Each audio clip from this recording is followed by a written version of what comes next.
بسم الله الحمد لله والثناء لله والصلاة والسلام على رسول الله وبعد. إخوتي في الله السلام عليكم ورحمة الله وبركاته. ومالنتين الاتحاد مؤتمركي لواتنات محاضرة الجواد حضرنا مانتا عنوان كيد وحوي حق المسلم على المسلم حقوق المسلمين تسكوليين هذا راح نقول دون إن شاء الله شيخ يلا شيخ محمد إدريس شيخ أقصد ويننا وليتفضل مشكورا مأجورا.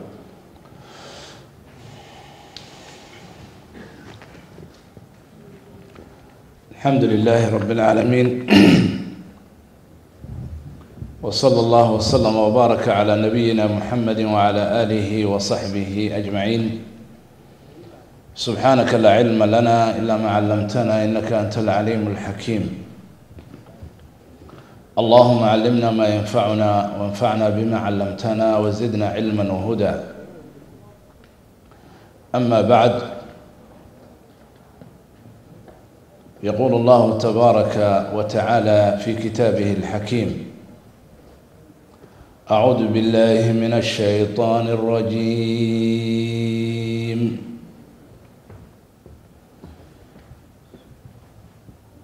الأخلاء يومئذ بعضهم لبعض عدو إلا المتقين. يا عباد لا خوف عليكم اليوم ولا أنتم تحزنون الذين آمنوا بآياتنا وكانوا مسلمين ادخلوا الجنة أنتم وأزواجكم تحبرون يطاف عليهم بصحاف من ذهب وأكواب وفيها ما تشتهيه الأنفس وتلذ الأعين وأنتم فيها خالدون وتلك الجنة التي أورثتموها بما كنتم تعملون لكم فيها فاكهة كثيرة منها تأكلون إن المجرمين في عذاب جهنم خالدون لا يفتر عنهم وهم فيه مبلسون وما ظلمناهم ولكن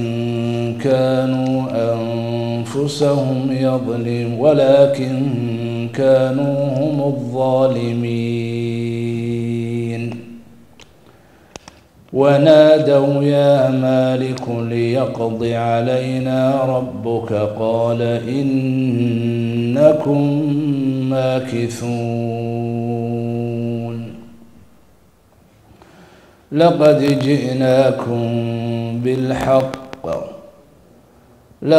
جئناكم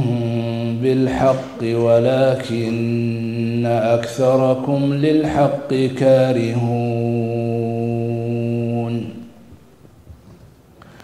أم أبرموا أمرا فإنا مبرمون أم يحسبون أنا لا نسمع سرهم ونجواهم بلى ورسلنا لديهم يكتبون قل إن كان للرحمن ولد فأنا أول العابدين سبحان رب السماوات والأرض رب العالمين أعوذ بالله من الشيطان الرجيم. إن الإنسان خلق هلوعا إذا مسه الشر جزوعا وإذا مسه الخير منوعا إلا المصلين الذين هم على صلاتهم دائمون والذين في أموالهم حق معلوم للسائل والمحروم والذين يصدقون بيوم الدين والذين هم من عذاب ربهم مشفقون إن عذاب ربهم غير مأمون والذين هم لفروجهم حافظون إلا على أزواجهم أو ما ملكت أيمانهم فإنهم غير ملومين فمن ابتغى وراء ذلك فأولئك هم العادون والذين هم لأماناتهم وعهدهم راعون والذين هم بشهاداتهم قائمون والذين هم على صلاتهم يحافظون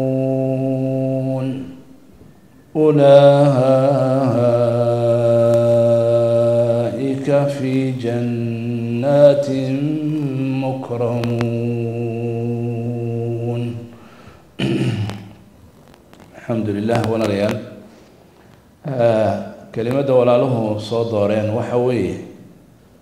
قفك مسلم ولا لهيس حق كليهين أما حقه كليه أما سكله هدين ودقنا ذاتك مسلمين حقوق ذا أي كليهين يسد الربو إن يود قمان موضوع حقيقة وحبذا بالوع العليي ولكن واقع عيسى iyo nolosha dadka muslimiinta ah marka la isu fiiriyo aad bay u kala fogtahay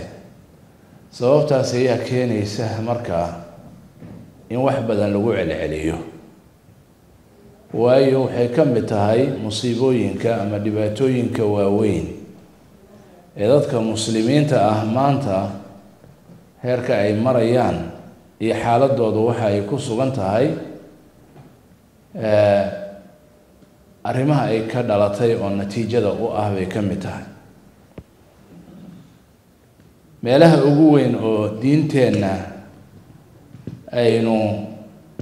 wax badan kaga fogaanay ayay ka mid tahay sababteedana dadka muslimiinta ahi ay dhibaatooyin badan ku mutaysteen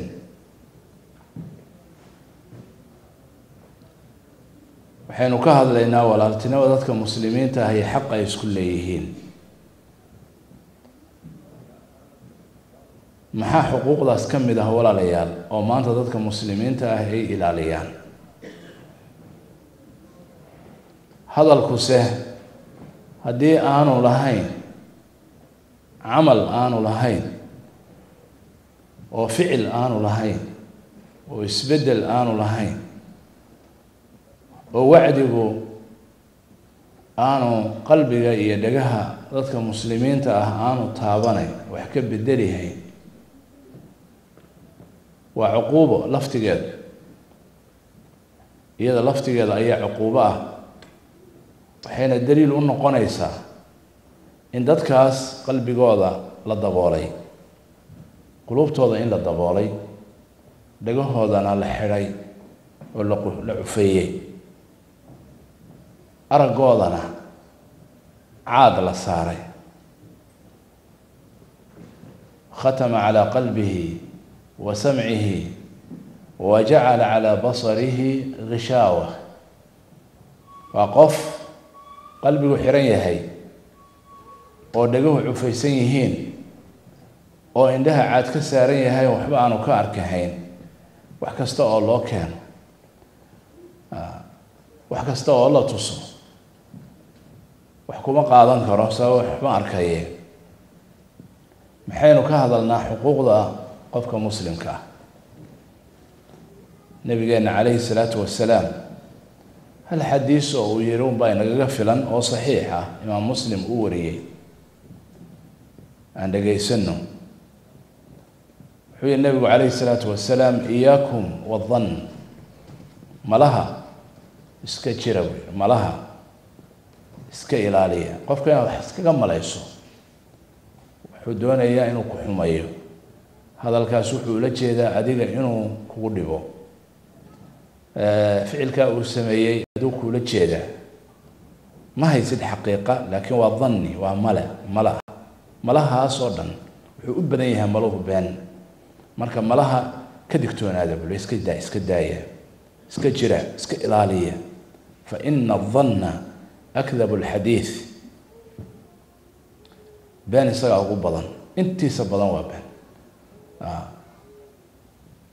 marka iska ilaaliya. waxaa la rabaa cagsiga dadka mu'miniinta malahooda inuu khayr u noqdo qofka mu'miniinta ah, qofka walaalkiisa oo muslimka ah. lowlaa id samictumuuhu dhanna almu'minuuna waalmu'minaatu bianfusihim khayra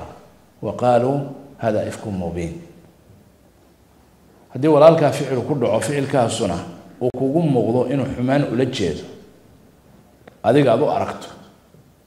laakiin aada heli karto hal waji oo aad ku malayso inuu wanaag ula jeedo, 10 waji oo aad u malaynayso inuu xumaan ula jeedana ay halkan kuu taalo, halka waji ku xambaar oo wanaaga inuu ula jeedaa. taasu miyay maanta taallaa? ma taalo. waxaynu marka walaaltinimo ka hadalnaa iyadoo aanba taas ahayn oo qofka aanba waxba lagu malayn ayaaba lagu been abuuran oo dadka muslimiinta ahaa ku kala go-een. wuxuu nabigu calayhi salaatu wasalaam isagoo hadalkii sii wada iyaakum wadann fa ina adanna akdabu alxadiid walaa taxasasuu walaa tajasasuu walaa tanaafasuu walaa taxaasaduu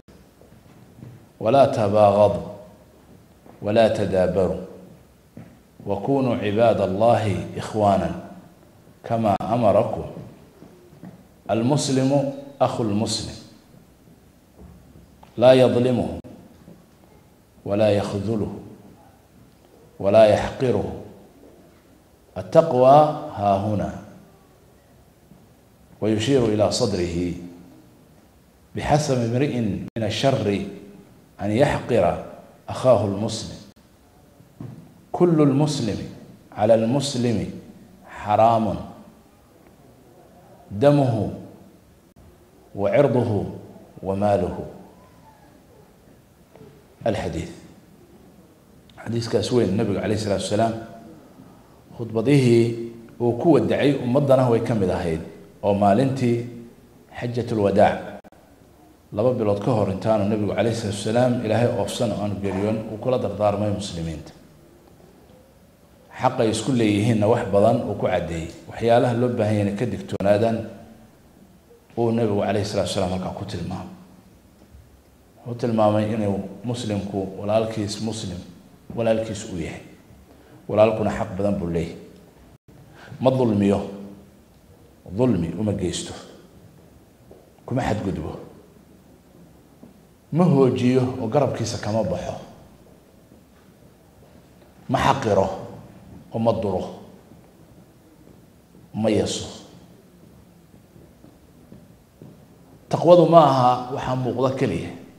iyo afka waxa laga sheego iyo dharka la gashado iyo hay'adda kaliya ma taqwadu waa halkan ay ku jirtaa qalbiga way laabta way halkaas asala qof waxa shar ugu filan walaalkiis inuu xaqiro qof kastoo muslimka kale waa ka reeban yahay xaraan buu ka yahay dhiigiis iyo maalkiis iyo cirdigiis maanta ama awdaacda dadka muslimiinta ah ama inaga Soomaali ahaan markaynu fiirino dhiigii uu yiri xaraan way waa banaysan qabiilha lagu banaysto siyaasadda lagu banaysto diin magac diineed lagu banaysto sax ahayn oo laga been sheegay oo lagu been abuurtay saddexdiiba waa la banaystay sharaftiisii waa la banaystay iyo cirdigiisii waa la banaystay maxaa u haray marka oo la ilaaliyay xaqiraadu yiri nabiga calaysaan salaam la yaxqiruhu ama sharba iyada ugu filan waa la isxaqiray qabiil xaqira qowm dhan oo la xaqiro dad dhan oo walaalahooda oo la go'doomiyo ama la xaqiro ama la quursado waa lagu dhacay iyadana dambigaas ظلمي وما جيستو ظلمي جينا واقو دحنا ددك مسلمين تا ما تو كجيران ولا اس ظلمي كي غني لها فقير كي ظلمين كي حوق لها كي ضعيف كها ظلمين وكتبر بدنا قبيل كي حوق بدنا كي كلو ظلمين حق صدق مليهد للمسلمين ميلكم جاران markay ku jiraan arintaas waxay raali ku noqdeen inay walaalahood qaar yiraahdaan adoo ma dhameystirnid haaf baa tahay aniga nuskay baa tahay la yadlimu la yakhdhuluhu ma hoojiyo oo garabkiisa kama baxo dad muslimiina oo walaalahaya بعدين عاقة لو بابينيا لو وحيلينيا كو جاجيس كو دباتيس عادو كو ماضيا تي هاد نوغو دميسي انا كاين غزة يا فلسطين هوري صوماليا عراق افغانستان بورما سنترال افريكا هي غير كادو وحي مسلمين لو كما مسلمين او مقع اورانيا دولتها هذان تذكرها هذان ما جرتوا سوسو غرمانيه لا يخذله معناه التعصب قربوه جي قرب سكبح سو عدو وحلال السنه يبنى السنه هرتن اي رمضانك قنابل كل رداي ضد المسلمين لو حسوقيه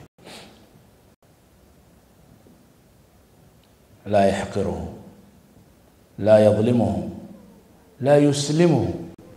لا يسلمه بينه وبين ما ديبو لما انتين حسك سو ديبتين ودمدان هدا ان جوجت waxa idin soo dhiibay wada walaalihiin oo muslimiina qofka walaalkiis oo muslimka wadamada qaniga ah ama dadka muslimiinta oo qaniga ah walaalkiis gaajo uma dhiibo hoog uma dhiibo dulmi uma dhiibo gaajo uma dhiibo gaalnimo uma dhiibo مسلم ككلاته إذا كان مسؤوله مسلم كلا غني وحدوده سحرتي يا ويرلي يمسوا قلي كرو دولتها بترول كهي دولتها غنية وضمد الإسلام كمسلمين تدلك مسلمين يكون نوريين يا مام الله ضد يا هبين إنه تشوف قفك عن الله وقلاني مسلم كأها حق ونقول له لقمنا صاريكا هنقطة باكستان هنقطة مصر هنقطة سعودي هنقطة ملكة ورول المسلم ولا حكومتها إسكمالها شرع وماله كريقول حق وماله inay xadka ka xirtaan oo yidhahaan noo soo geli maayo ma xaq uma leh tasliimka uu sheegay nabiga calayhi salaam kaas weeye qofka walaalkiisa muslimka ma dhiibo hadduu dhiibo oo hoojiyo oo garabkiisa ka baxo dulmigeedii iyo natiijadeedii isaga guranay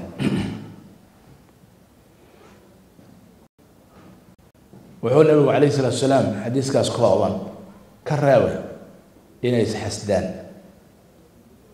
inay isjaasuusaan inay tartamaan waa isgarbiyaan oo iscirbiyaan wax walaalkaa uu ku jiro meel uu ku jiro ama tijaara ha ahaato ama guur ha ahaato ama hawl kale ha ahaato laguma ogola inaad garab orodo ilaa uu isagu dhinac uga baxo ama ka tago xurmada iyo xaqa uu kugu leeyahay bay ka mid tahay haysxasdinina haysdabagelinina tajasuska waxa ka horay taxasus dhegdhegaysi iyo dhegadhegayn muxuu ku dambeeyey xaalkiisa xaggee buu maray muxuu samaynayaa muxuu wadaa haddabagelin walaalkaaga muslimka ha jaasuusin bimacnaa warkiisa ha raadin oo ha u kuurgelin maxaad ka rabtaa caabihiisa iyo xumaantiisa iyo dhibaatooyinkiisa haddabagelin cid kale ha ku jaasuusin oo war kale ha u geynin oo ha ka qaadin haysxasdinina labada dhinac ayay keeno adna xasdinaysan inuu ku xasdo maaha macna xasadku waa nicmo aad haysato inaad weydo ayuu jeclaanay haysnicina dhabarka ha isu jeedinina walaa tadaabaru inaad tadaaburku xumaan buu keenaya dhabarka inaad u jeediso walaalka ma isku soo jeediso soo qaabila waya macna muslimiintu hadda waa kala jeedaan dhabarkay isu jeedinayaan muslimiinta guud ahaan hoos ahaan iyo gaar ahaan inagina wayna haysataa waddankii keliya ah dhabarku isu jeedinaya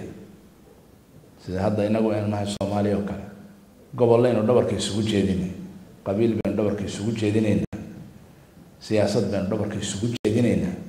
masaalixdii iyo walaaltinimadii iyo wixii inaga dhexeeyey oo dhan uma jeedno waa burburinaynaa dhabarkaan isu jeedinayn yaa ku khasaaray labadeenna waa ku khasaareen waa isxasdayna waa iga bursatay waad iga badsatay marka taasaan isku dilaynaa oo ku kala tegaynaa haddii walaalkaa wax kaa bursado kaba soo qaad wax kuma yeelin dhib weyna ma dhicin dhibka ka weyn inaad kala tagtaan tadaabur samaysaan wey kaasaa kasii weyn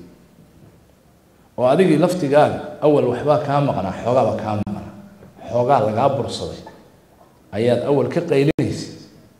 cayr baad noqonaysaa hadda bannaankaad ba soo istaagaysa yaa roon marka inaad eber noqoto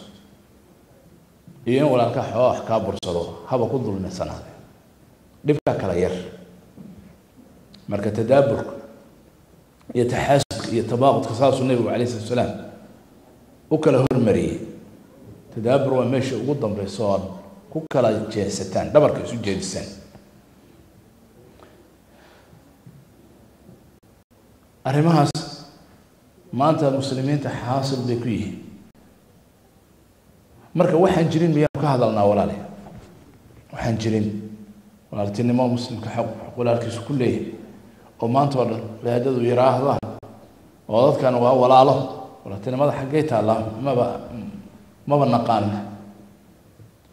maba naqaana waddamadii muslimka lagaa soo ceylinaya xuduudeeda lagaa soo xiranaya ilaahayna subxaanahu wa tacaala wuxuu qur-aanka noogu sheegay niman walaalo ah oo ku hamiyey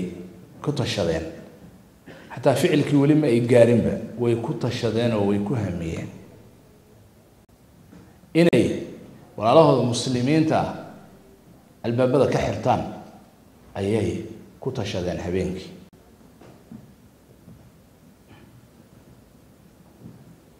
إنا بلوناهم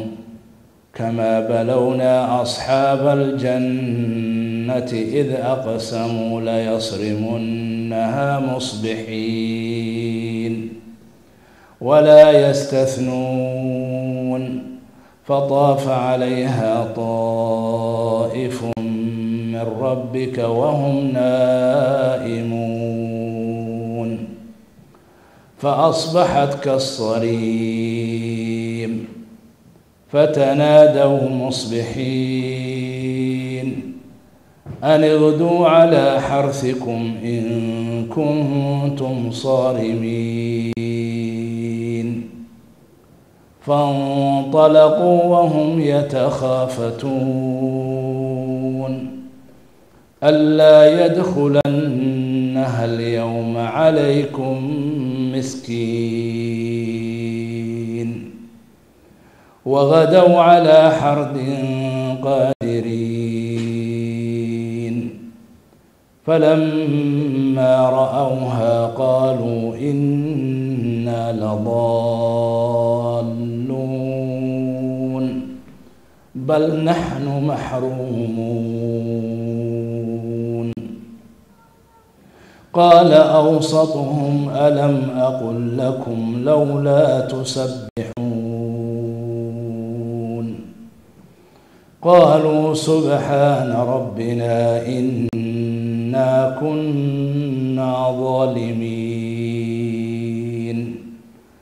فأقبل بعضهم على بعض يتلاومون قالوا يا ويلنا إنا كنا ضالين عسى ربنا أن يبدلنا خيرا منها إنا إلى ربنا راغبون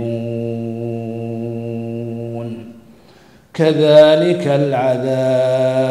العذاب ولعذاب الآخرة أكبر لو كانوا يعلمون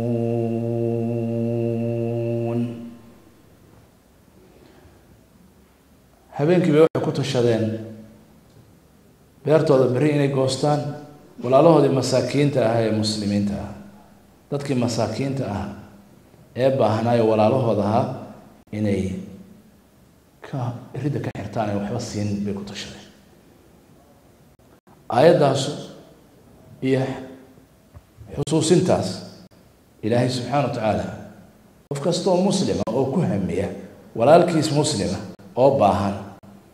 oo dhibaataysan inuu albaabka ka xirto xuduudaha ka xirto markay soo galaan iyagoo baahan xabsiye ku guro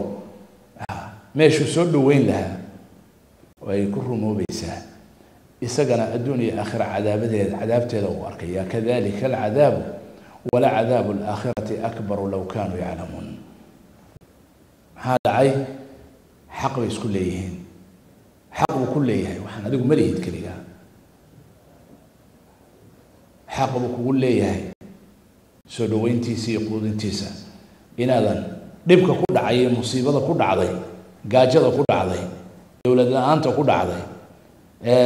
nabadgelyo la-aanta ku dhacday kuma fiirsan kartid waa inaad ugu gargaarto taasay xaq muslimiintu isku leeyihiin markay ka soo durugto walaalayaal markay ka soo durugto oo dadkii qoyska keliya ahaa ay soo dhex gasho way ka sii daran tahay hadda Soomaali waxa la yiraahdaa dadka qaarkiis xaq ma laha inay yiraahdaan laakiin mantiqa ay kula dhaqmayaan leeyihiin idinka isdulmeeya idinkii baa isdilay idinkii baa isbanaystay idinkii baa miinada isu dhigaya idinkii baa xabadda isla dhacay idinkii baa iska saaray guryihiinni iyo beerihiinni iyo dhulkiinni idinkii baa qarannimadiinni duminaya idinkii baa dowladdiinni duminaya idinkii baa qaarka kale gaalo u adeegsanaya cadow u adeegsanaya kusoo hogaaminaya usoo kaxaysanaya qaarka kale u adeegaya ilaan waxa cadow kasta oo dibadda kaga yimaada dadka muslimiinta ah kuwa uun la jinsi ah oo la af ah oo la luqad ah uu soo adeegsanaya kaligiis iska imanay ilaa hadda Soomaaliya oo qaran la'aan oo kala go'an oo kala qaybsan intaasoo gobol baa loo kala qaybiyay intaasoo cadaawad baa la dhex dhigay intaasoo dhibaato baa la dhex dhigay walaaltinimadii baa la gooyay dulmiga dhacay oo dhan cadowga hadduu samaynayo xataa waaba shaqadiisii weeye laguma eedaye wuxuu adeegsanayaa gacan Soomaaliyeed kulligood waxaa hor socda Soomaali in adeerka walaalka in abtiga in abraadka baa meel walba taagan meel walba qolo walba wuxuu qof Soomaali loo soo adeegsanaya mid Soomaali oo dhuuni qaata ama wadeega ama isagoo cadowga soo adeegsaday inuu soo adeegsanaya ma jirto wali meel qof ajnabi kaligiis soo hor istaago Soomaalidu yiraahdo ana idin xukumaya ana idin kala qaybinaya ana saa idin kala yeelaya ma dhabarku ku soo istaagaya mid Soomaali iska soo hormarinaya ka Soomaaliga waa adeerka adiga waa walaalka adiga marka soo idinku isma yeelin marka la leeyahay idinka is yeelay marka waydahan Soomaali idinka is dilay idinka dhulkan iska soo saaray idinka is dulmiyay halkii qoys markay u noqoto walaayar marka hadalka hadii uu wacdigu wax taro xadiiskaas nabiga kaleey salaam ayaa nagu filan anuu hadal badan Soomaaliye kuma hayo meesha aan ku yaraa halkan waxaa majliskan shirkan waa shirkii 22aad Soomaaliintii hadda ay kala maqnayd taqriiban wuu socday shirkan 22 sano dad badan baa halka memberkan soo fariistay ragna Ilaahay oofsaday oo ay aakhira aadeen Ilaahay ha u naxariisto wixii dhintay waxna ay wali nool yihiin oo ay qaynanayaan Soomaali media-na 22 sano kaydkeedii way haysaa way duuban tahay halkan baa waxaa sanad walba lagu soo celcelinayay walaaltinimada islaam mar walba way ku jirtaa inaan la isxaqirin inaan la isdulmin in walaaltinimada islaamka Ilaahay inoogu sheegay quraanka la ilaaliyo xaqeeda dadka qaarkiis waxay u haystaan in laga hadlayo kaliya maslaxad diin ah oo waajib ah al-muslim akhu al-muslim xadiiska kaliya ma aha taa kaliya walaalayaal adduunyadiina way waxa laga hadlayaa dawladnimadiina way waxa laga hadlayaa nabadgelyadiina way waxa laga hadlayaa dalkiina iyo wadaninimadiina way waxa laga hadlayaa marka akhul muslim ama xaqa muslimku uu ku leeyahay aan ka hadlayn oo maraynina kaliya in laga hadlayo arin yaani diin iyo bahtiya kaliya ma aha inta laga hadlayaa markaynu isdulmino oo xuduudaha kala xirano oo gobolada u kala go'no sida cadawgu inala rabo oo nabadgelyadeena inoo aan gacanteena ku baabi'ino oo dhulkii Ilaahayna dejiyo nasiibka noo siiyay oo sadka Ilaahay noogu qaybiyay aan ka soo yaacno oo aan degi kari weyno walaalayaal Soomaaliyay dhulkiina maxay idinka soo qixiyay maxaa marti idinka dhigay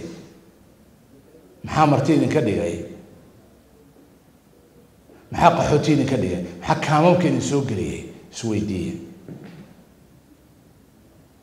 Sweden ma idinka qaniisan tahay Ilaahay ma idinka eexday ma waxaan Sweden iyo Norway siin buu idin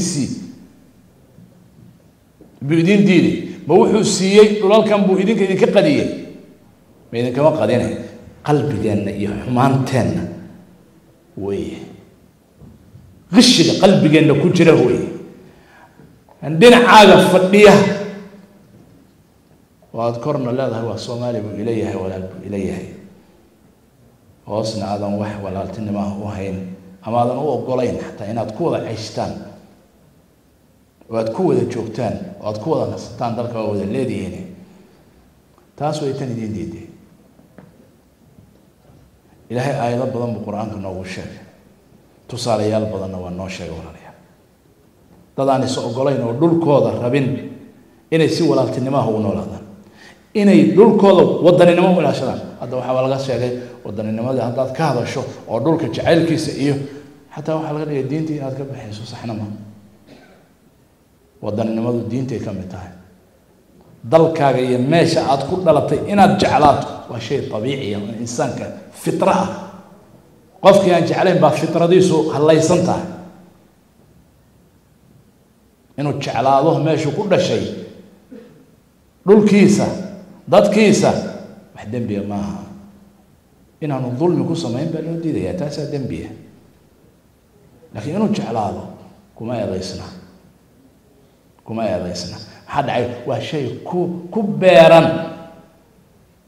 bal walaalkaaga adiga kula dhashay baa wuxuu noqon karaa mid aan diinta qaadan oo islaamka qaadan laakiin walaaltinimo ahaan iyo dhiig ahaan waad u jeceshahay inuu hanuunaad jeceshahay inuu diinta soo galaad jeceshahay inuu badbaadaad jeceshahay ma ku eedaysan tahay ma dembida dembi maaha walaalkaa waa kula dhashay naftaada kama goyn kartid waa cad kaamid ah ولذلك إذا إلهي القرآن الكريم كأكوي النبي عليه الصلاة والسلام إنك لا تهدي من أحببت ولكن الله يهدي من يشاء آيات وحي سوغيسا كنا سودك تيسيد علماء الشيء النبي عليه الصلاة والسلام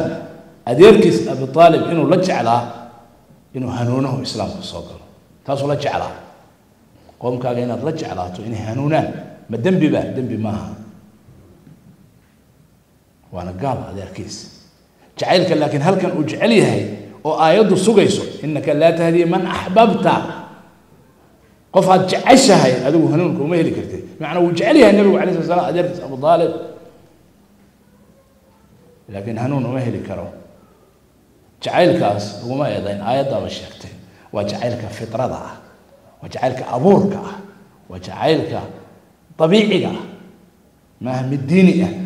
maaha inuu diintiisa iyo gaalnimadiisa jecel yahay maaha qofku marka inuu wadankiisa jeclaado kuma eedaysna bal waa diintay ka mid tahay maxaa marka inaga dhigay kulligeen qaxooti ma qabiil aan qaxooti ahayn baa jira Soomaali maanta maya hadda dhammaanteen marka wada qaxooti tihiin walaalayaal maxay u diidan tihiin walaaltinimo inaad dhulkiina ku wada noolaataan maxay isu diidan tihiin maxaa waqooyi u diidan yahay koonfur maxaa koonfur u diidan tahay waqooyi maxaa bari u diidan yahay koonfur maxaa bari galbeed u diidan yahay maxaa gobolada idin kala gogooyay xagee ku taala diintay tahay sharcigay tahay caqligay tahay qaanuunkay tahay miyay jiri lahayd haddaynaan inagu madad u ahayn haddaynaan inagu taageerayaal u ahayn idinkaa kala taageeraha gobolada idinkaa kala taageeraha qabiilada idinkaa kala taageeraha googo'a ilaahay idinkuma dulmin madaxda googo'a idinkaa wada taageera yaa taageera ma ii sheegi kartaan nin keligiis madax gobol ka noqon kara haddaydinaan idinku taageer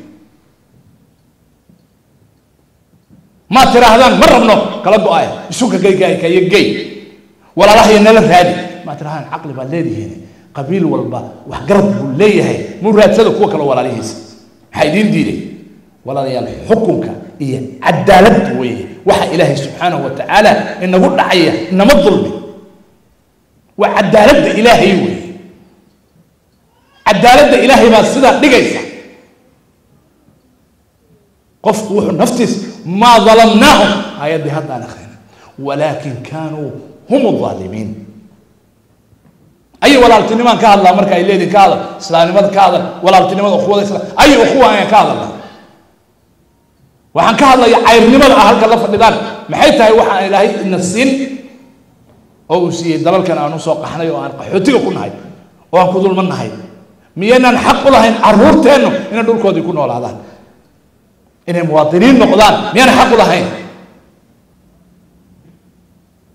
idinka gacantiina ku jirta intiinaan dhegaysanaysa iyo inta dhegaysan doonta bay gacantooda ku jirtaa hadday dadka aad siyaasiyiin ku magacawdaan ay dhihinina siyaasad baad ka hadlaysaa iyo halkaa ka siyaasad diintaan ka hadlayaa diinta kama hadlayo siyaasad diintuna waa siyaasad dadkaad madaxda ka dhigataan hadday idin horseedaan ama siyaasadda ka dhigataan hadday idin qishaan hadday idin khiyaamaan idinkaa ka mas'uula idinkaa ka mas'uula yowma alqiyaamana wax xujah yeelan maysaan wax xujah yeelan maysaan aayadda qur'aanka baa ilaahay idinku sheegay وقال الذين كفروا لن نؤمن بهذا القرآن ولا بالذي بين يديه ولو ترى إذ الظالمون موقوفون عند ربهم يرجع بعضهم إلى بعض القول يقول الذين استضعفوا للذين استكبروا لولا أنتم لكنا مؤمنين قال الذين استكبروا للذين استضعفوا أنحن صددناكم عن الهدى بعد إذ جاءكم بل كنتم مجرمين وقال الذين استضعفوا للذين استكبروا بل مكر الليل والنهار ملائكة أذهبينك iyo maalintii noo maleegayseen baad nagu lumisay ninka doonaya walaalayaal madaxtinimo ninka doonaya adduunyo ninka doonaya dad jusaskood ajyaal generations Soomaali ka mid ah inuu ku dul socdo meydkooda ku dul socdo madaxtinimo ku gaaro kaligiis ma eedaysnaa adiga ka aqbalay oo ku taageeray baa eedaysan يوم القيامة حجنا ملهن هاي هنا ثور غير يا دتكينا نعم ثورة ندين غير كوكعة وديدة دتك الدنيا ندين قطان ندين كمسؤولة هاي هنا ملاحظة صارنا يا شيء حاكو حد وديدي ويسين سؤال شكوت على يوم القيامة تاسوي هاي نضبط دقي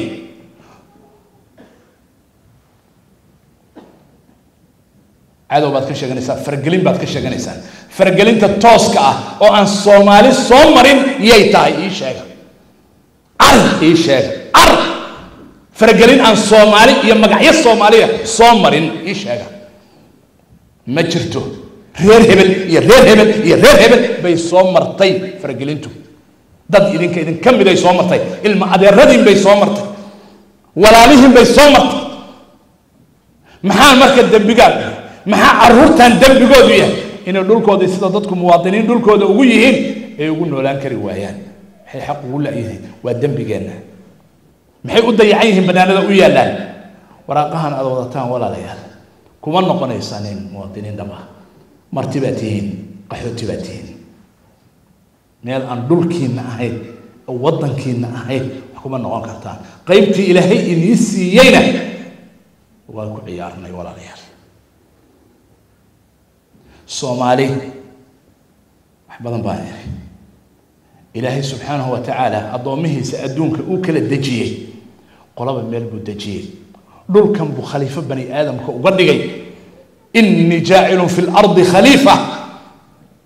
waana u qaybiyay hantidu u qaybiyay khayraadku u qaybiyay dhulku u qaybiyay Somali hadaynu nahay qaybaha ugu fiican bani aadam inta dhulkiisa Ilaahay uu ka siiyay mulkigiisa إلهي بقى إسكاله مالها وقفي عن بنجسي قيبته وقفي عن بنجسي ظلمي هي نعيب هي حسد هي تدابر هي حقرات هي اسكو حد قدم هي اسنعد هي جاسوس هي عدو راعد بينه انت سو خير إلهي النسي كله منه فيري waxaan idin tusayaa inuu Ilaahay subhanahu wa ta'ala inoo roonaaday oo aan dulmin laakiin dulmigan ka bixi karaan ilaa hadda xafladan hadda markaan halkan ku hayo mid aad isku nacaysaan baad meelaha kale iyo magaalooyinka kale ku haysaan idina waa ogti meel ku gaarimay masaaxada Soomaaliya walaaliyaal tusaale yar baa idin siinaya hadda meel fog idin la aadin maayo Ilaahay inaanu in dulmin baan dhinaceen idin soo qaadaya waxaan isbarbar dhigayaa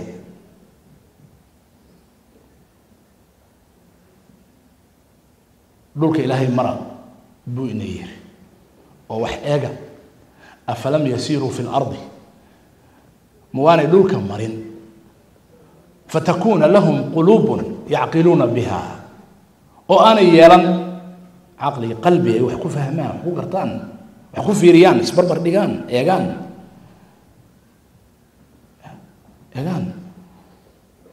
أو آذان يسمعون بها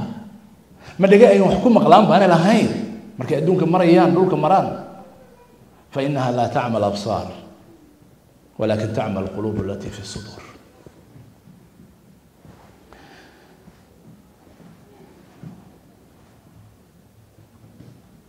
وحاجره وأدونك كنول وهذا إن قرب صعدة ضد المسلمين أهين لكن أقول هذا إني إسعافيان أقول هذا إني أنا إسحسدين لما تبي عداوة الحمار ضي إسكعافيان إلهي ما ظلميه حتى قال هين الدون كان لغوسين إياه وناق كذا أبال كذا حدا واحد كسته خير أو كم كان كدعة أو خير وناقة قال إيه مسلم إلهي كما الظلمية وأبال الجدال أبال الجد كان لكن وكلاء من نوع الدون من نوع آخره من نوع الدون إيه آخره تصدقوا وفي الدنيا الوصية كلية آخرا وحكولها وقدمنا إلى ما عملوا من عمل فجعلناه هباء منثورا آخر حكمنا والله قدميه الدون كان الوصية مركب قفنا وحكم الظلمية إلهي لا تكأسعفيه هذا مثلا في ريا ولا وحنا يسوق هذا رواندا مثلا وطن أفريقيا وير أو لان لوكت معنى وحريه بض مله 98 كي 97 كي هل مليون أوقف بيسكدلين بانجلو توريو حبض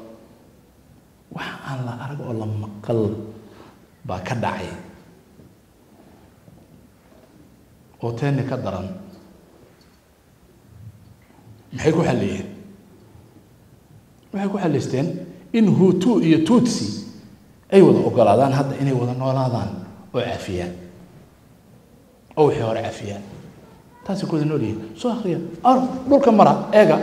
in ku dhowdahay ويقول له ده مالين دوي جورنال كليرا سانداي تايمز إنجليز كصباحه بانين صحفيه وكسو قرأ تقرير ريبوت وضن كا او زيارتي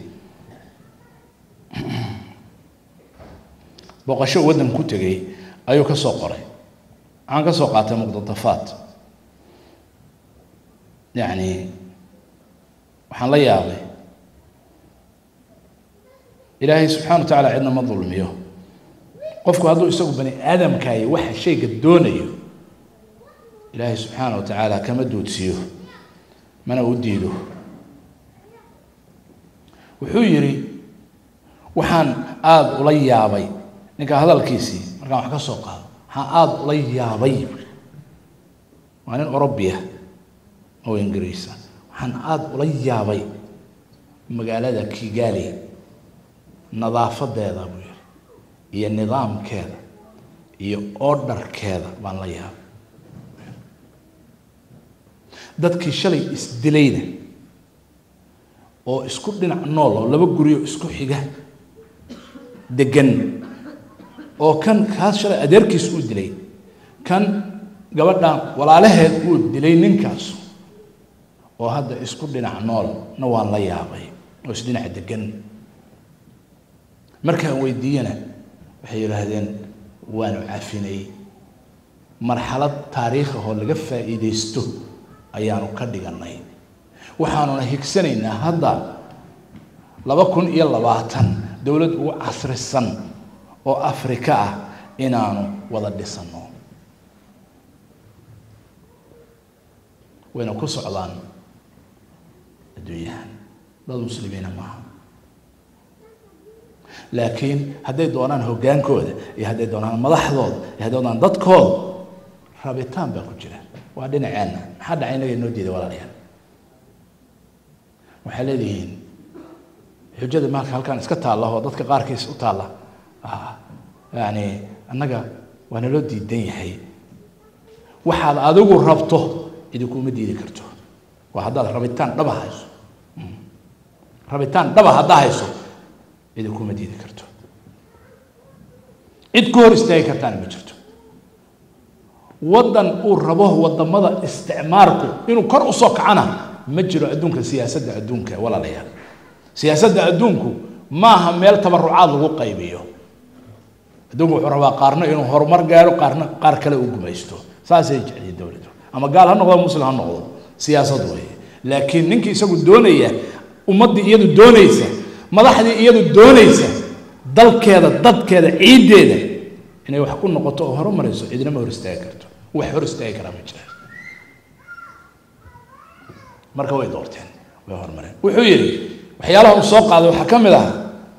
7 subaxnimo buu yidhi qofkan xafiiskiisa fadhin shaqada waa laga ceyriyaa dowladda qofkan shaqadiisa si fiican u gudan shaqada waa laga ceyriyaa 7 o'clock haddaanu xafiiskiisa fadhiyin qof walba miiskiisa waa out shaqada waxba lagu gaari idan waxba lagu gaari maalin dhaweyd gabar baa warqadii soo qortay waa inan yar oo Soomaaliya jaamacad baan ka baxay bay tiri jaamacad baan ka baxay waddanka gudihiisa waaye meel baan ka shaqeeyaa waan soo qoray qisada meel baan ka shaqeeyaa waxay tiri sheekhow mushahar baa ii qoran laakiin mushaharkayga waxaa lay siiyaa rubuciis baa lay siiyaa 3 meelood 4 meelood meel baa lay siiyaa 3 meelood oo kalena waan saxiixa inaan qaatay laakiin layma siiyo qolada aan u shaqeeyo baa qaata waxayna iga saxiixaan for example yani $1,000 in mushaharkeedu yahay waxay saxiixdaa $1,000 inay qaadatay 250 baan ka shaqsiyaa mana diidi karo bay tiri mana diidi karo oo waan baahanahay reerkaygi iyo qoyskaygi inaan wax ku biiriyo oo aan biilaan u baahanahay waan ogolaaday taas waxa kale oo dhacday bay tiri in dadka meesha madaxda ka ah hay'adda ama shirkadda ama waxa madaxda ka ah ay yiraahdaan ribootyadan soo qor ribootyadan qornaa mashruuciyo adduun marka waa wada been bay tiri meel heblaayo in lagu bixiyo 300 meel heblaayo in lagu bixiyo 200 meel heblaayo in lagu bixiyo 100,000 baan soo qoraa bay tiri 10 kuma aan bixin 5 kuma aan bixin riboodkina waa inaan saa u qoraa bay tiri marka meeshaas aan ka shaqeynayo su'aashu waxay ku timi qisada inay ii sheegto gabadh meesha aan ka shaqeynayo mushaharka aniga 250 kaayo oo wali laga duudsiyay aan qaadanayo maxaraan bay ugu yahay maadaama beentan ribootyada aan qorayo intaad waqti kale ama shaqo kale ka helayso kuma dulmanid baan ku yiri adiga waa lagu khasbay qaado mushaharkaaga kuwa sameynaya dhibaatadaas ayaa mas'uulka ah Rwanda oo Afrikaan oo ahid aan muslimiin ahayn waxa laga soo qorayaa 7 o'clock qofkan shaqadiisa joogin corruption kana maanta dawladda koowaad inay noqoto Afrika oo dhan inay noqoto dawladda ugu horeysa zero corruption jidkana waxaan ka waayay buu yiri ninkaas journalka qore waa u noqon kartaan Sunday Times wuxuu yiri waxaan ka waayay qof tuugsanaya magaalada dhan intaan wareeg عجائب ما ودنا أفريقيا وين كنا قفتو كسنة أو بريطانيا معنا ولا ليا الدوم هديد ذاتك بني آدم كاي عدالة أي كود دالان إلهي وحبك ما بخسي قال يا مسلم وحيهن وما كان ربك ليهلك القرى بظلم وأهلها مصلحون إلهي كفر يشرككم أهلاقه وطن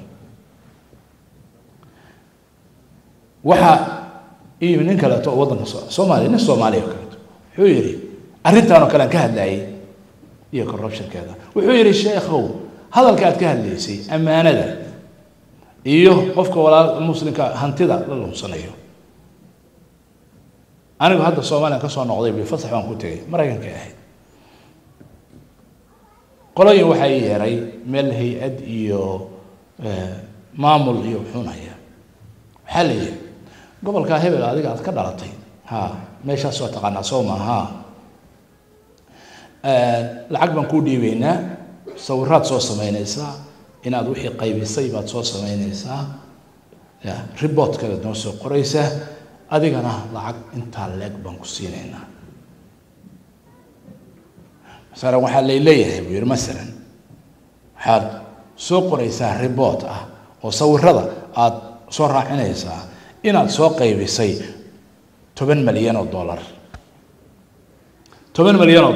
baa ku soo qaybiyay dadkii baahnaa gooladan joogay meelahan joogay bala aad soo qoraysaa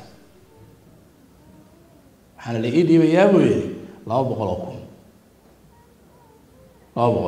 ما ليه صور هذا نية وحن كوسو سمي سوق قيبي مساكين تميلها جوج تصاصي 200,000 ريبوت كانوا وحن كو قريا 10 مليون إنا سوق قيبي أنا جانا وحلي وحلو سيرة يا بقول كن أو كاشة أسبوع بعد مقرانيسا بقول كن أو كاشة القاعدة نيسا حنكو يريبوي ونميو حتى هدي هذا يسان أما هذا لون سنة يسان المال ما هاف لون سنتان ما 5 مليون قادتان و 5 مليون oo kale masaakiinta aan u qaybisaan leeyni yiri u qaybiyay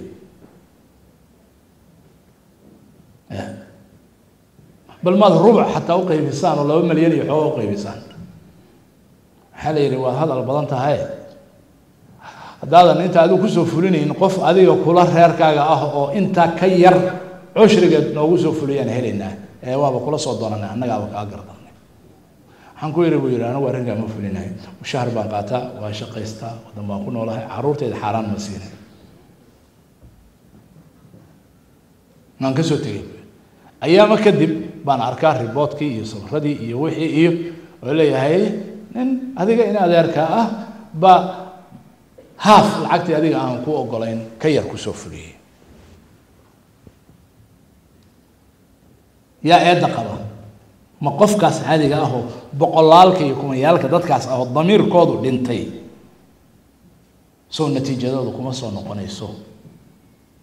Soomaaliya oo dhan Soomaaliya oo dhan ku soo noqonaysa idan walaalayaal Ilaahay subhanahu wa ta'ala inna madulmiyo hadaa ileedihiin ka hadal iska nadariya ya المسلم أخو المسلم لا يظلمه يسوي دلك ولا تاجر مساجد كرديسة ولا الدين بنكو دليا وقبيل بنكو دليا وحكم بنكو دليا حو معنا مكان يسوع ولا ريال إذن كإذن كحرنتها إن الدليا لتان أو ضد نقطان أو ضد المسلمين ولا الله نقطان إذن كإذن كحرنتها إذن كإذن كحرنتها dadka aad leedihiin gaalay noo soo kaxeeyeen ama gaala soo adeegsatayna idinka idinku taagan yihiin runta la isu sheego reer walba ninka horboodayo oo dadku soo adeegsadeen ama xabashiya soo adeegsato ama Kenya soo adeegsato ama reer kale ka fogaha soo adeegsadaan idinku idinka dhashay idinka wata idinka in adeerkiina idinka u sacabtuma idinka u durbaantuma idinka xafladaha u qabta idinkuna hadhow suuqa idinku soo iibsada idin soo kaash karaysta waxa idinku soo celiyana male qaxooti baad timaadaan markaas aad badaha inta soo martaan aad halkan iska soo dhiibtaan Sweden ka tar khayr Sweden iska soo dhiibtaan ama Cambia Norway iska soo dhiibtaan maxaa la sii oo aan la idin siin oo idinka maqan ka soo baxdeen xeeb haday tahay bad haday tahay وإن شاء رواندا بد ما هيسته صدح كن يصدح بقول كيلومتر بعيسته أنا بضع صدح كن يصدح بقول أو كيلومتر حيرته أفريقيا ودار بعيسته إلى هي بقى إذن سيء ودي دنته ودي دين إن النبض عنتان كوا إذن دي ده إن النبض كعنتانا وكن يشن يلا 20 كيلومتر سكويرة معنا سنغافورة يسوي كوين مساحة إيه خيرات أهان سنغافورة بير ماله باد ماله حول ماله عانم ماله بير ماله ميرا ماله بترول ماله بيا ماله بترول مله بيا مله وجزيرة ديار أو مسلمين تماليشيا لهانجرين أو إنجليز كوكا كرايستي كدب من المستعمرة كديكتي أدونك وحبال لغو عبر قاطها نين تشاينيسا صدح بعد دقن قومية ضد صدح قومية ضد تشاينيس إيوه هندي إيوه ملاي مسلمين ماليشيان إلا ماليشيا كم يضاهي وصدح ديمود وكلا دون صدح جنسي وكلا دون وايا وحويري نيجي برايم مينستر كان قضي جانيس كاو بدن شن يتضباطن بقول كيف يجا إلى سديت وأي مالنتي أي كجوين كل يسقال بقول شن يلحدن كي مركي كجوين ماليشيا أي كجوين أو دولة مستقلة أي نقدين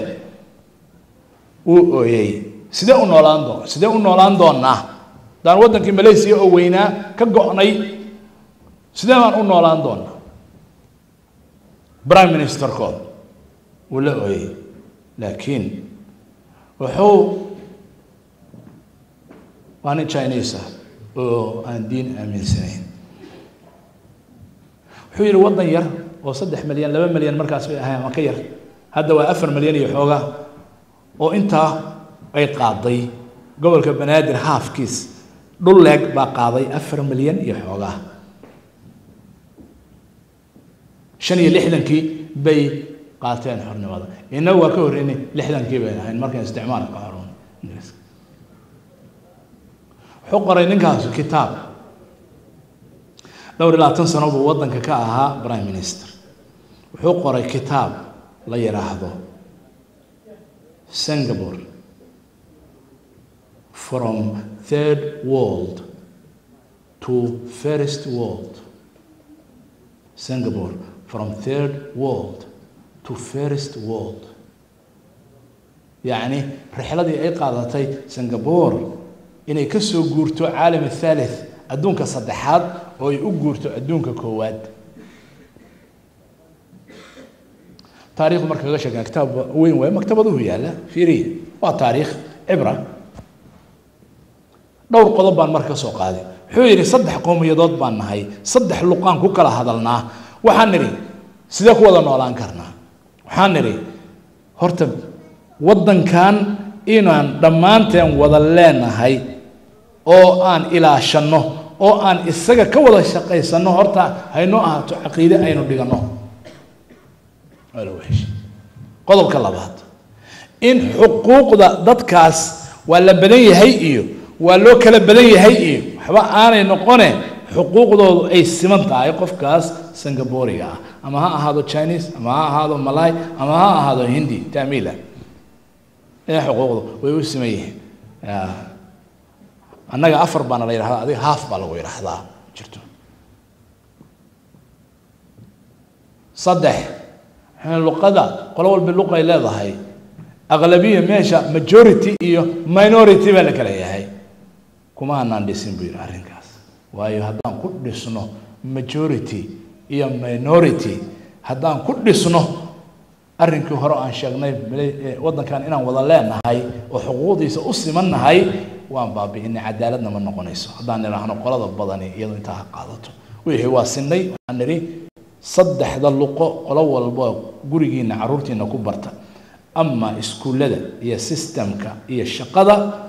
لقاء عالمية وإنجليز كذا بس عنيسها وينوض الدحيسة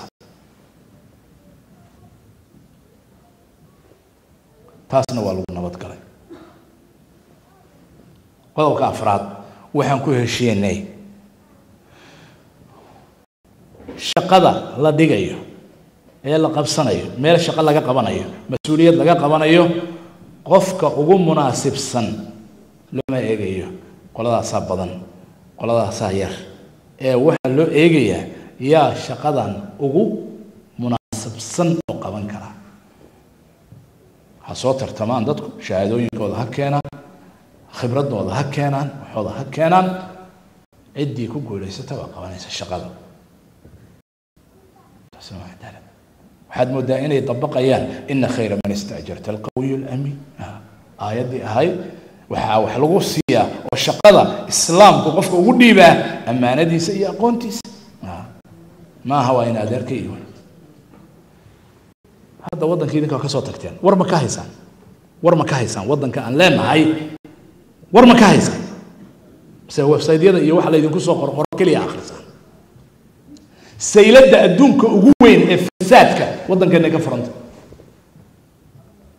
saylada adduunka ugu weyn ee fasaadka iyo damiir xumada wadankeena laga qodaa magaalada muqdisho hadda saalanka soo qaaday hoteelada waxa lagu seexdaa lacag ka badan hoteelka Stockholm hoteelka lagu seexdo $200 $300 $150 habeenkii 2000 3000 oo kron Soma كل way buuxaan afkaasay hayaan boos ka banaan ma jiro hadana ajaib badana wadankan dadkiisu gaajada u dhimanay hal jid kaliya Makkah Mukarrama from airport iyo guriga umada waxa ku yaal konton hotel ka badan kuwa hadda la dhisayo la taagay $200 $150 hal jid waana wada buuxaan bal waxa jira qof 6 bilood sanad hotelka $200 degan oo aan ka guurin aan guri lahayn hotel $200 buu degan yahay leeyliye sanad kaamil waa imis bishii imis habeen walba $200 ama $150 lagu saxana oo bil kaamil qofkaas u degan yahay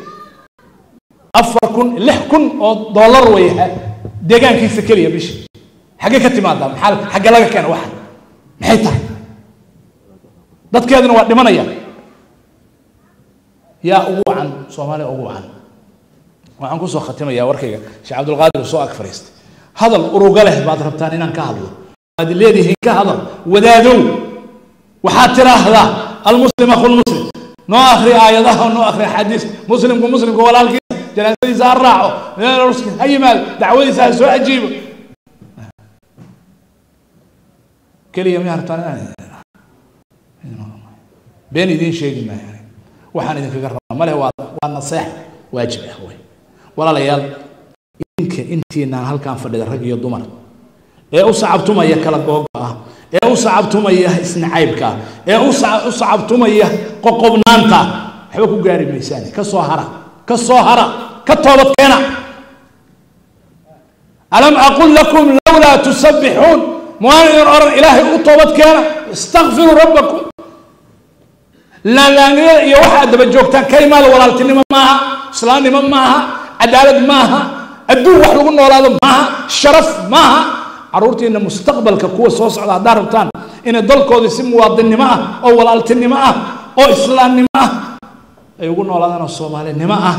هذا وحن كشقين فرحان كلبحانو ما هان فرحان كلا بحن دين هان إذا كل شيء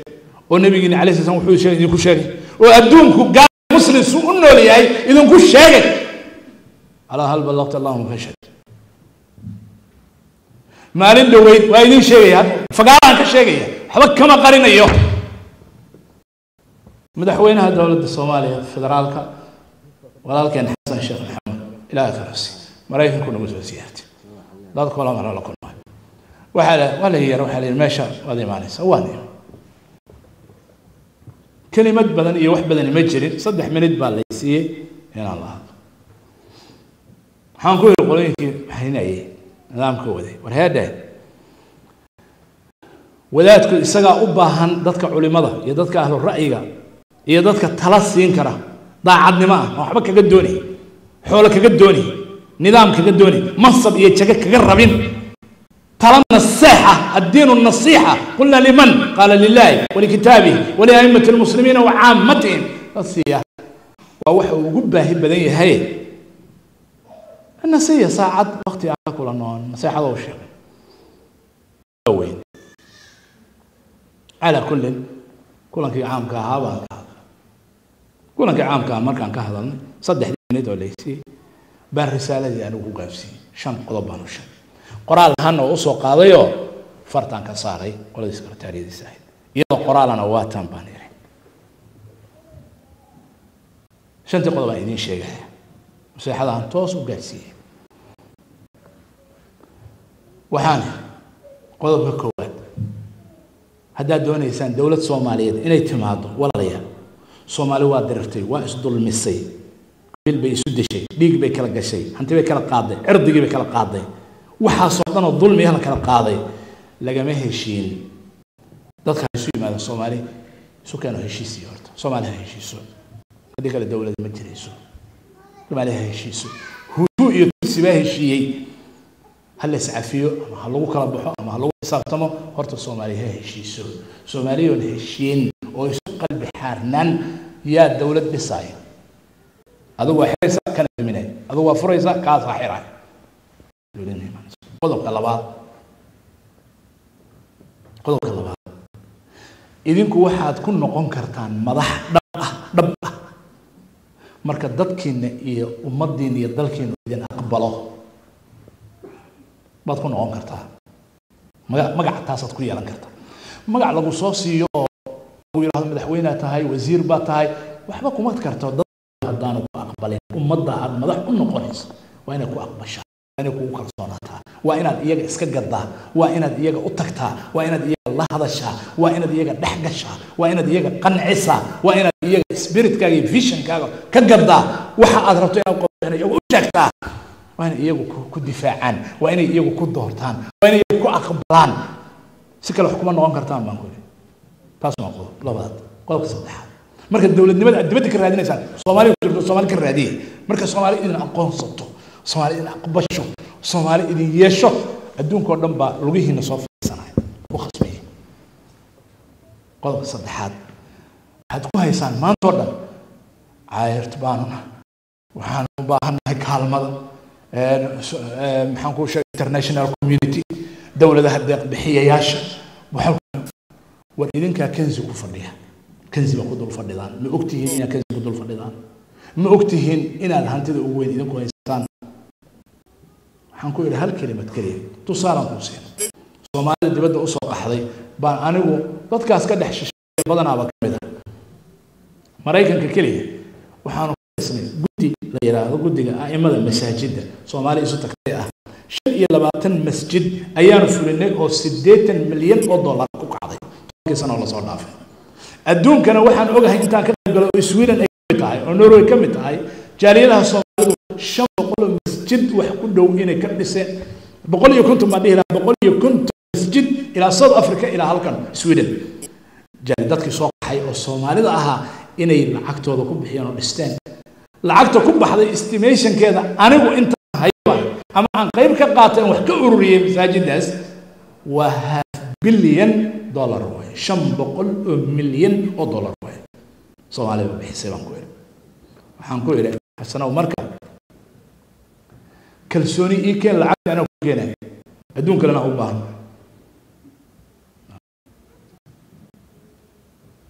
Soomaaliya lacag idin siinayso ku idin dhiibi mayso shilin haddaan idinku kalsoonayn say ku dhacday annaga oo wadaadaha meelaha iska marmarayna inay $500 milyan noo dhiibaan waa kalsooni waxna waa lagu qabtay diin lagu qabtay iyo dad iyo mujtamac iyo bulsho idinku marka kalsooni meeli kartaan lacagtii annaga ku keeneen Soomaaliya ma ka keensan kartaan inay ku kalsoonaato taasuna waxay u baahan tahay inaad ka gadaan qodobka ugu dambeeya waxaan ku yiri idin imaanaya Muqdisho dhooban ee hoteelada jiifa bilaha they are not the right people maaha dadkii manaasibta badankood dadkii wax loo dhiibi lahaa maaha they are not idinkuna iyagun baad ka doorataan dad ma raadisaan dadka who is yaa ku fiican booskan ma juhdi ma gelisaan Soomaali nadiifa Soomaali trust Soomaali aqoon leh Soomaali wadaninimo leh Soomaali karti leh Soomaali ammaano leh way buuxaan laakiin raadisaan ku doonaysan ma ogoshiin maxaa juhdi ku bixisaan inaad raadisaan idin iman maayaan Soomaaliga nadiifka ah kalsoon oo wadaniga ah oo ammaanada leh idinta leh shaqo haysta baga muddo meel uma fadhiyo nin inta caayada ka soo caray xamar idinku yimi ee kolay wata kolay doonay inuu soo buuxsado waan naqaan meelaha ay yimaadaan Sweden buu soo Mareykan buu soo noqdaa dhowr bilood 6 bilood isagoo maqal guri buu iibsadaa dhowr boqol oo dollar from where xagga ka keen waa dhiiga dadka masaakiinta ah ee Soomaalida badaha ku dhintay iyo kuwa maartay xariiqa qaxootiga ku jira haddaynan waxaan ku eri isticmaalin the right man and the right position qofka meesha ku haboon haddaynan raadsan idin iman maayo anigu shaqayna ka soo daran maayo come to you time idin ma hayaan anigu albaabadiina fariisto oo aan boqol waasida idin soo samaysto boqol idin soo kaxaysto safiir ha la iga dhigo wasiir ha la iga dhigo maxaad u iibsanaysaa nin baa wuxuu yiri inaan wasiir noqdo waxa igaga baxday $150,000 why he paid $150,000 because wuxuu rabaa $2 million inuu ka sameeyo the next month dhowr bilood kadib wuxuu rabaa inuu ka sameeyo $2 million that's why he's investing that's what we're noloshaan ku noolnahay taas waay ayuu ukhubad ayaa rabtaa inaan ka sameeyo walaaltinimada ka hadla marka haddaad doonaysaan nolol idin ma diidi karto haddaad doonaysaan dalkiin inuu dal noqdo idin ma diidi karto laakiin waxaan ka shakisanahay idinka hortayda fadhiya inaad doonaysaan taasaan ka shakisanahay bari oranaysaan in adeerkay iyo reer qansax iyo reer qurac doonaysaan idin ma diidi karto ee ma ku tashanaa inaynu doonno noolaano ma ku tashanaa daacadnimo ma ula nimaadnaa aysan dal iyo dad ilaahay idin siinaya idin diidin maayo haddayna doonayna weligin indhaha saar